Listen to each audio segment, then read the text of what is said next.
Hello students, continuing chemical kinetics. तो अभी तक हम इस लेक्चर में डिस्कस कर चुके हैं कि कौन कौन से फैक्टर्स होते हैं जिसके ऊपर रेट ऑफ रिएक्शन डिपेंड करता है। तो वो सब हम लोग फिनिश कर चुके हैं। तो आज एक नया टॉपिक हम लोग शुरू करने वाले हैं जिसका नाम है मैकेनिज्म ऑफ रिएक्शन,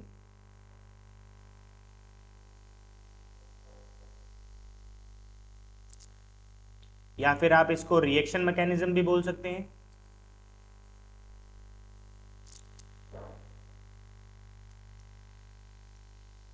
तो सबसे पहले आपके पास दो तरीके की रिएक्शंस होती हैं, टाइप ऑफ केमिकल रिएक्शन। एक होती है हमारे पास एलिमेंट्री रिएक्शंस और सेकेंडली हमारे पास होती हैं कॉम्प्लेक्स रिएक्शन। तो सबसे पहले आप देखिए कि एलिमेंट्री रिएक्शंस क्या होती हैं। एलिमेंट्री रिएक्शंस तो हमारे पास कुछ केमिकल रिएक्शंस ऐसी होती हैं जो एक सिंगल स्टेप में कंप्लीट हो जाती हैं। उन रिएक्शंस को कहा जाता है एलिमेंट्री रिएक्शंस। तो reactions which complete only in single step, such reactions are called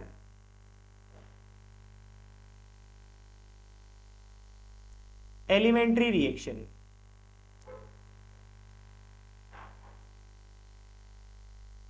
तो जैसे एग्जांपल है हमारे पास O2F2 डिकम्पोज हो रहा है और बना रहा है O2 प्लस F2। ये रिएक्शन एक सिंगल स्टेप में कंप्लीट हो जाती है, तो इस रिएक्शन को क्या कहा जाएगा? Elementary reaction.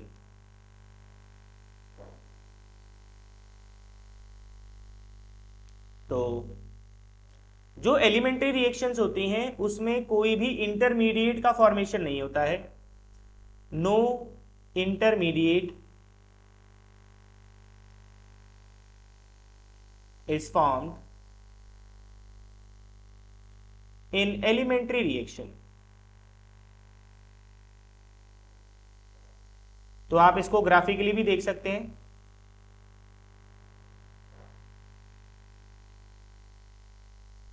यहां पर है हमारे पास पोटेंशियल एनर्जी और ये है हमारे पास प्रोग्रेस ऑफ रिएक्शन। ये हमारे रिएक्टेंट्स की एनर्जी है, एनर्जी ऑफ रिएक्टेंट। ये वो बैरियर है जो सबको क्रॉस करना होता है, मिनिमम एनर्जी होनी चाहिए रिएक्टेंट्स के पास ताकि वो प्रोडक्ट में कन्वर्ट हो पाए। तो जो एक्सटर्नल एनर्जी सप्लाई की जाती है उसको कहा जाता है एक्टिवेशन एनर्जी, और जैसे ही ये इसको बैरियर को टच करेगा और किस में कन्वर्ट हो जाएगा? प्रोडक्ट में कन्वर्ट हो जाएगा।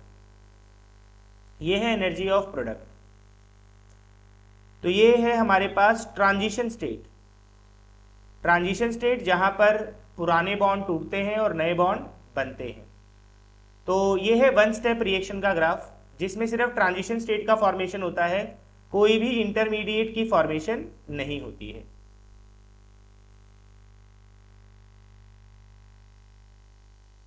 नेक्स्ट है हमारे पास complex reaction.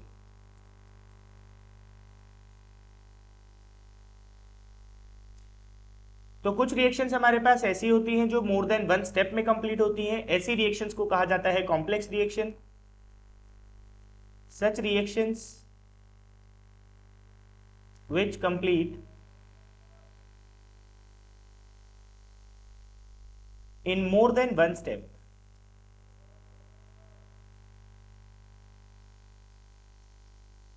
such reactions are called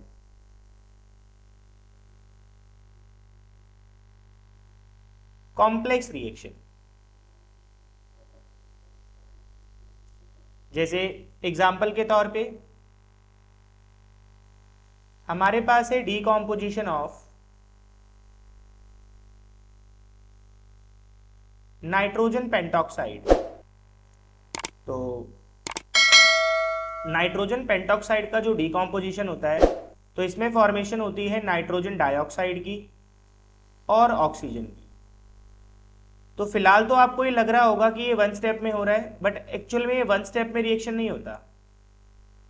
अब ये रिएक्शन कितने स्टेप में हो रही है वो पता लगता है मैकेनिज्म से। तो जब इस रिएक्शन का मैकेनिज्म स्टडी किया जाता है तो स्टेप 1 में जो नाइट्रोजन पेंटॉक्साइड है वो डिकम्पोज होकर nitrogen dioxide plus nitrogen trioxide form करता है।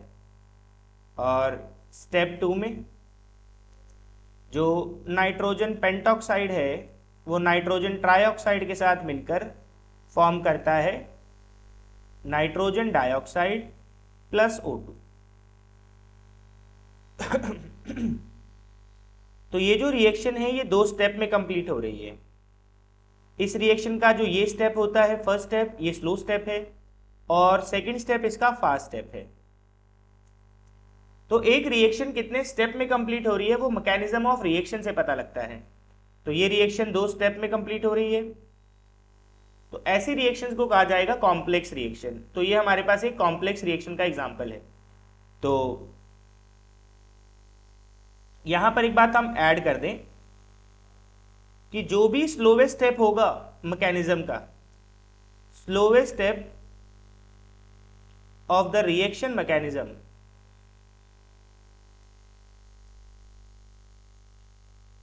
is the rate determining step of reaction।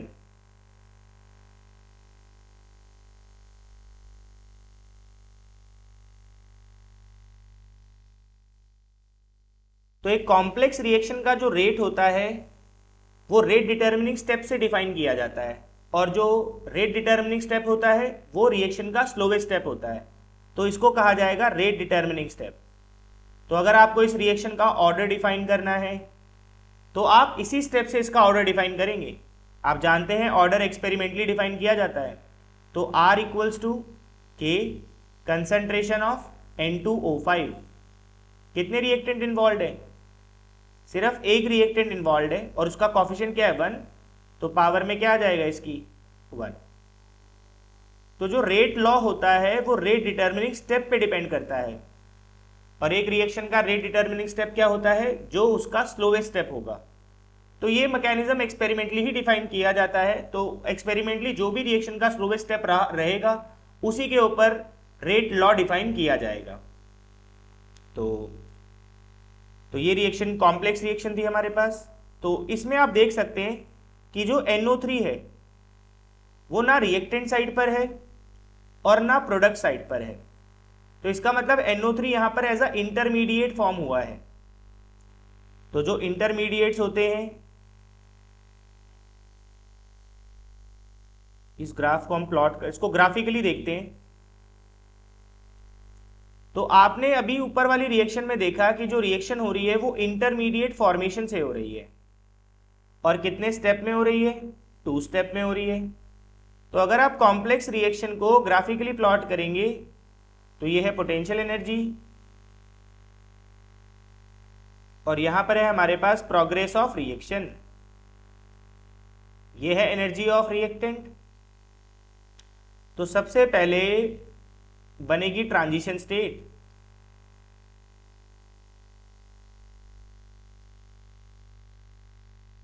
TS1, और उसके बाद फॉर्मेशन हुआ है एक इंटरमीडिएट का।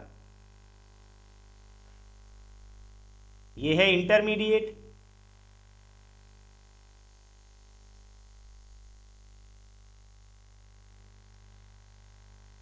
और इंटरमीडिएट के बाद फिर बना है प्रोडक्ट।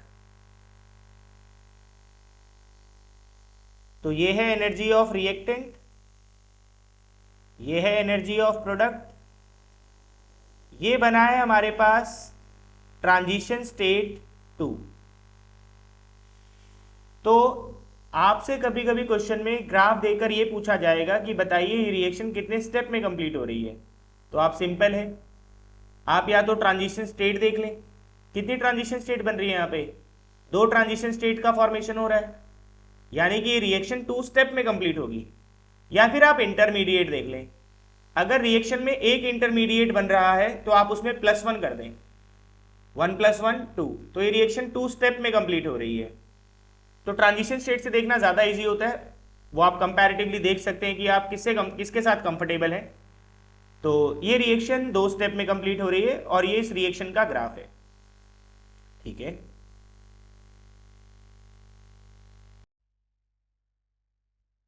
नेक्स्ट टॉपिक है हमारे पास मैकेनिज्म ऑफ रिएक्शन।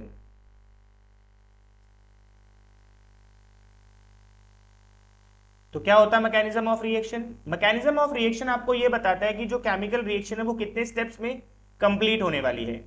इधर वो 1 स्टेप में कंप्लीट हो रही है या वो 2 और 3 स्टेप्स में कंप्लीट हो रही है, तो वो आपको मैकेनिज्म ऑफ रिएक्शन से पता लगता है। तो it is number of elementary steps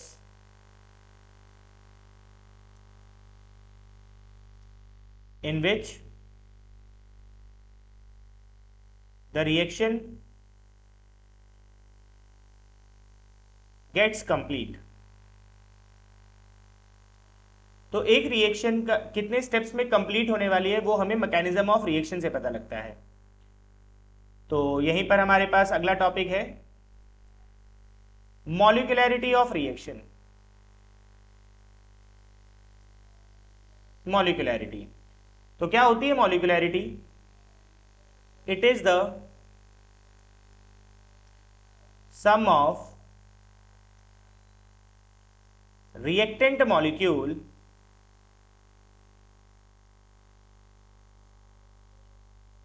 colliding together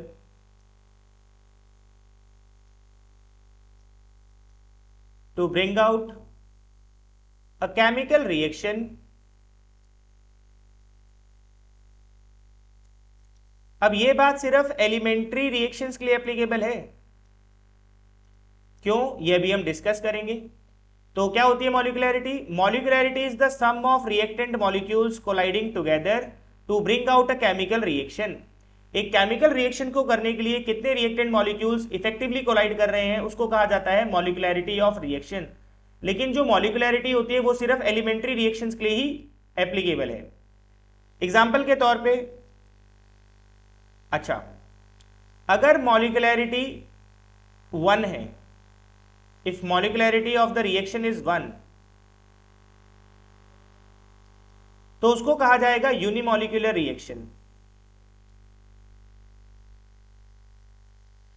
if molecularity of the reaction is 2, उसको कहा जाएगा bimolecular reaction. If molecularity of the reaction is 3, उसको कहा जाएगा टरमॉलिक्यूलर रिएक्शन।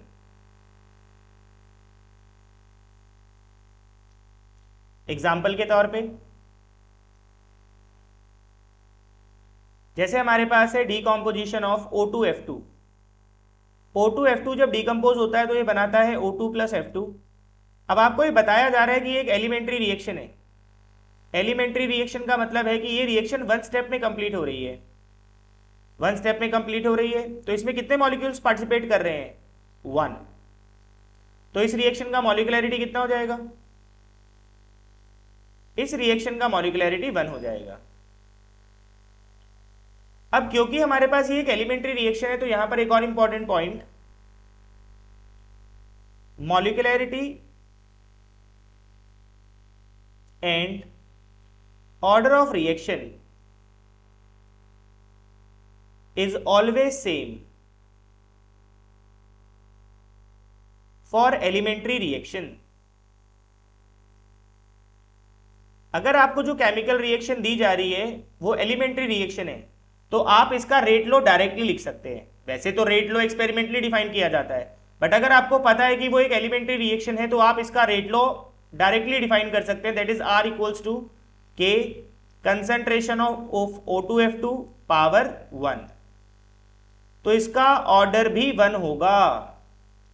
अगर एक रिएक्शन एलिमेंट्री रिएक्शन है तो उसकी ऑर्डर और मॉलिक्यूलैरिटी दोनों सेम होंगी।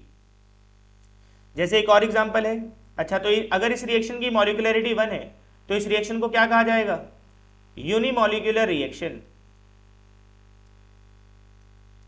ये बात को ध्यान रखें कि ये बात सिर्फ एलिमेंट्री रिएक्शंस के लिए एप्लीकेबल है, क्योंकि अगर एक रिएक्शन कॉम्प्लेक्स होगी, complex reaction more than one step में कंप्लीट होती है, तो उसमें एक स्टेप स्लो स्टेप होगा जिसको रेट डिटर्मिनिंग स्टेप कहा जाएगा, तो उसको देखकर रेट लॉ लिखा जाता है। लेकिन फिलहाल आपके पास ये रिएक्शन एलिमेंट्री थी, मतलब एक सिंगल स्टेप में कंप्लीट हो रही है, तो इस रिएक्शन का जो मॉलिक्युलैरिटी होगा वही उसका ऑर्डर होगा, क्योंकि ये सिंगल स्टेप में हो रही है। सिंगल स्टेप में हो रही है तो यही इसका स्लोएस्ट स्टेप रहा होगा, तो इसका स्लोएस्ट स्टेप में जब आप रेट लॉ लिखेंगे तो यही रेट लॉ लिखकर आप इसका ऑर्डर डिफाइन कर सकते हैं। तो याद रखें, molecularity and order of reaction is always same for elementary reaction but not for complex reaction. जैसे एक और एग्जांपल है हमारे पास, डीकॉम्पोजिशन ऑफ हाइड्रोजन आयोडाइड। ये डीकम्पोज होकर बना रहा है H2O और I2, तो इसकी मॉलिक्युलैरिटी कितनी है? मॉलिक्युलैरिटी इज 2, तो इसको कहा जाएगा बाई मॉलिक्यूलर रिएक्शन।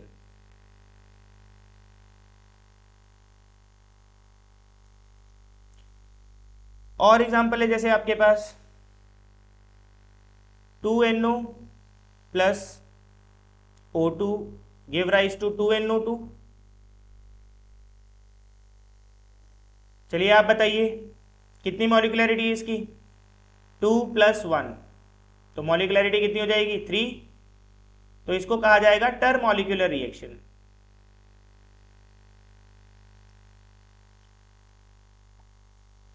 तो यहां पर एक इंपॉर्टेंट पॉइंट मेंशन करेंगे हम कि मॉलिक्युलैरिटी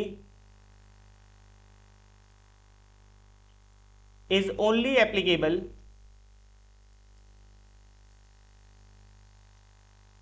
for elementary reaction.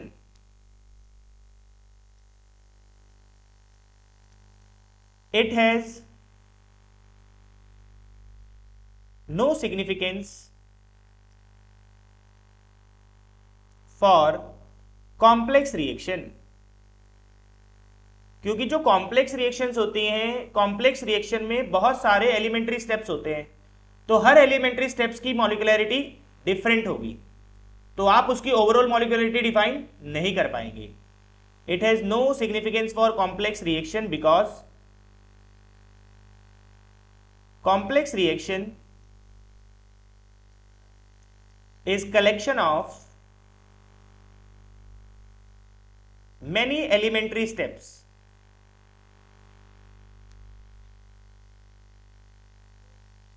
So molecularity may be different for each step.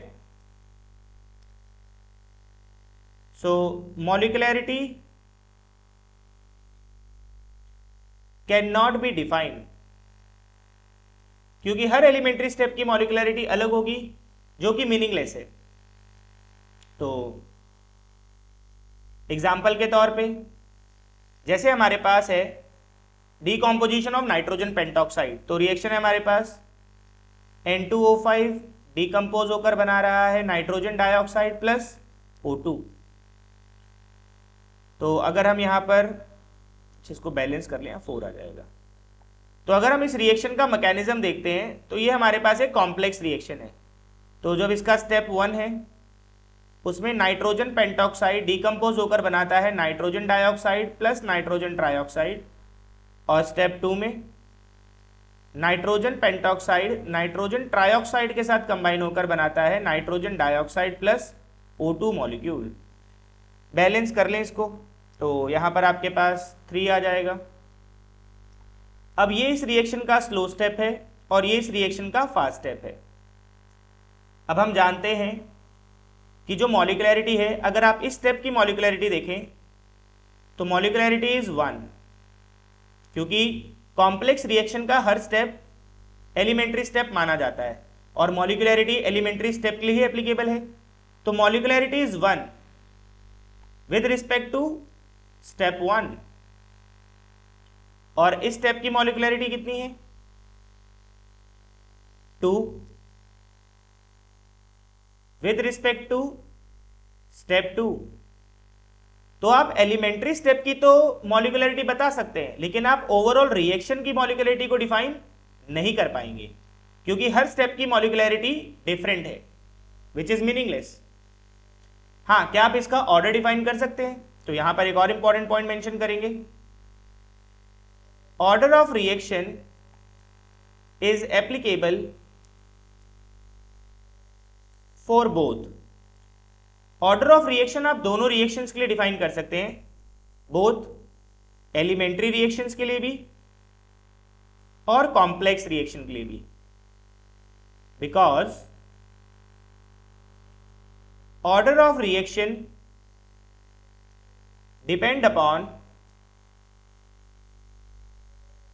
Rate determining step, जो कि स्लोवेस्ट स्टेप होता है रिएक्शन का।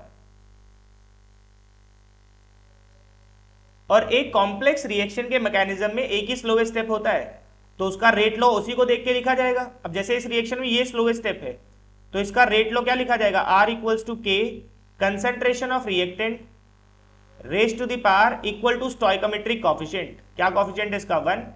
तो इस रिएक्शन का ऑर्डर क्या हो जाएगा? 1 हो जाएगा।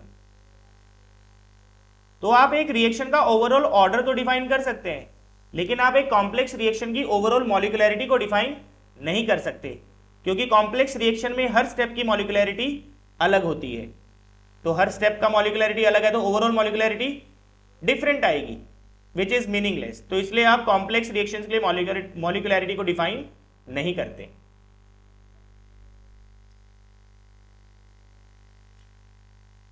नेक्स्ट हमारे पास अगला पॉइंट है, फॉर एलिमेंट्री रिएक्शंस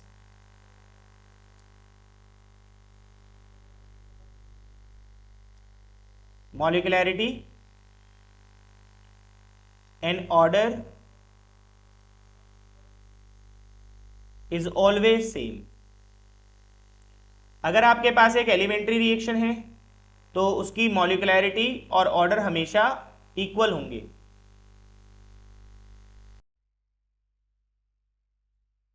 नेक्स्ट अगर हम बात करें तो मॉलिक्यूलरिटी कैन बी 1, 2 और 3 and maybe sometime 4।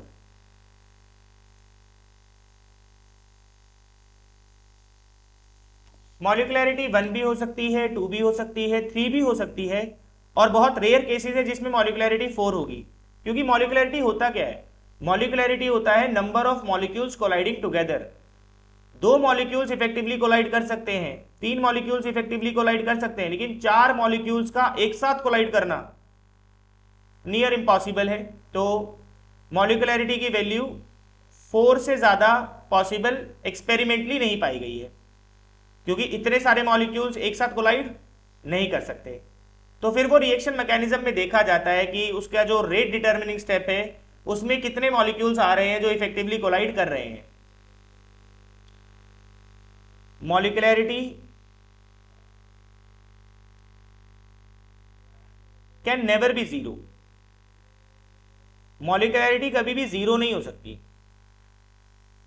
और फ्रैक्शनल, मॉलिक्यूलरिटी कभी भी जीरो नहीं हो सकती और मॉलिक्यूलरिटी कभी भी फ्रैक्शनल नहीं हो सकती। तो यहां पर आप एक पॉइंट मेंशन कर सकते हैं, अगर मॉलिक्यूलरिटी जीरो नहीं हो सकती इसका मतलब जीरो ऑर्डर रिएक्शन कभी भी 1 स्टेप में कंप्लीट नहीं होगा। Zero order reaction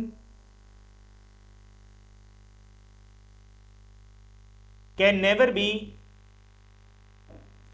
N elementary reaction,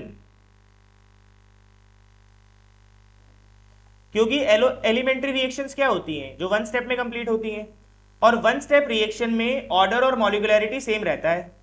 अगर जीरो ऑर्डर रिएक्शन है, मान के चलें कि अगर ये एलिमेंट्री है, मान ले एलिमेंट्री है, तो अगर ये जीरो ऑर्डर है तो इसका मॉलिक्यूलरिटी भी क्या होगा? जीरो। जीरो मॉलिक्यूल कोलाइड कर रहे हैं तो क्या रिएक्शन होगा? नहीं होगा। तो मॉलिक्यूलरिटी कभी भी जीरो नहीं हो सकती। इसका मतलब जीरो ऑर्डर रिएक्शन कभी भी एलिमेंट्री नहीं हो सकता, क्योंकि अगर जीरो ऑर्डर रिएक्शन एलिमेंट्री हो गया तो जो ऑर्डर होगा वही मॉलिक्यूलरिटी होगी। और मॉलिकुलरिटी जीरो हो नहीं सकती, तो इसका मतलब जीरो ऑर्डर रिएक्शन कभी भी एलिमेंट्री नहीं होगी।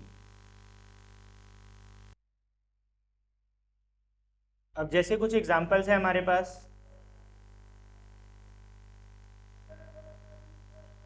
एग्जांपल्स जैसे रिएक्शन है हमारे पास NO2 plus CO give rise to NO plus CO2।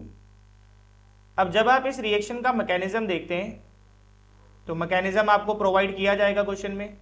Step 1 में आपको दिया जा रहा है NO2 plus NO2, slow step है और फॉर्म कर रहा है NO plus NO3। Step 2 NO3 plus CO, fast step है और ये आपको बनाकर दे रहा है carbon dioxide plus nitrogen dioxide. अब आपको बताना है कि इसका ऑर्डर क्या होगा। तो आप जानते हैं कि जो ऑर्डर होता है वो रेट लॉ पे डिपेंड करता है और रेट लॉ स्लोवेस्ट स्टेप पे डिपेंड करता है, क्योंकि यही इसका रेट डिटर्मिनिंग स्टेप है। तो कैसे लिखा जाएगा इसका rate law? R equals to K concentration of NO2 square. तो कितना ऑर्डर आ रहा है इसका?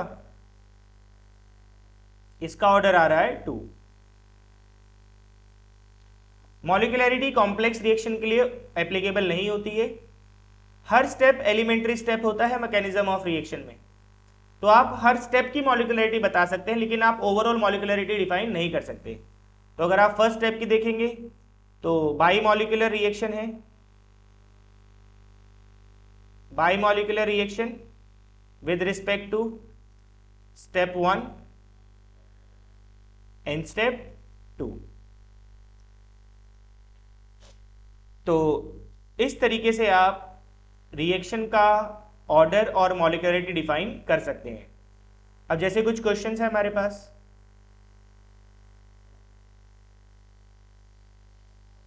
आप लोगों को पूछा जा रहा है प्रेडिक्टेड रेट लॉ क्या होगा।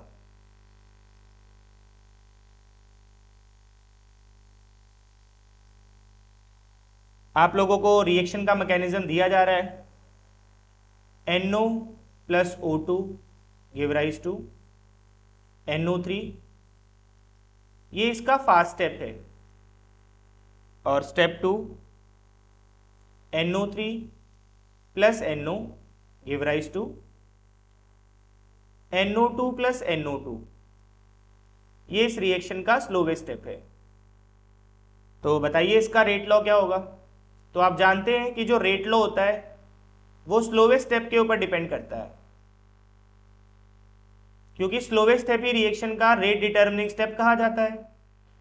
तो आप इसके स्लोवेस्ट स्टेप को देखकर इसका रेट लॉ डिफाइन कर सकते हैं। तो क्या होगा? R equals to K concentration of reactant raise to the power equal to stoichiometric coefficient NO power 1। तो ये इसका रेट लॉ हो जाएगा। तो ऑर्डर कितना होगा? ऑर्डर होता है sum of exponents in rate law equation, तो 1 प्लस 1, तो ऑर्डर कितना हो जाएगा इसका? 2। कॉम्प्लेक्स रिएक्शंस की ओवरऑल मॉलिक्यूलरिटी हम डिफाइन नहीं कर सकते, तो आप इसका स्टेप वाइज मॉलिक्यूलरिटी बता सकते हैं, bimolecular with respect to 1 and also bimolecular with respect to step 2। That's it for now. Thank you.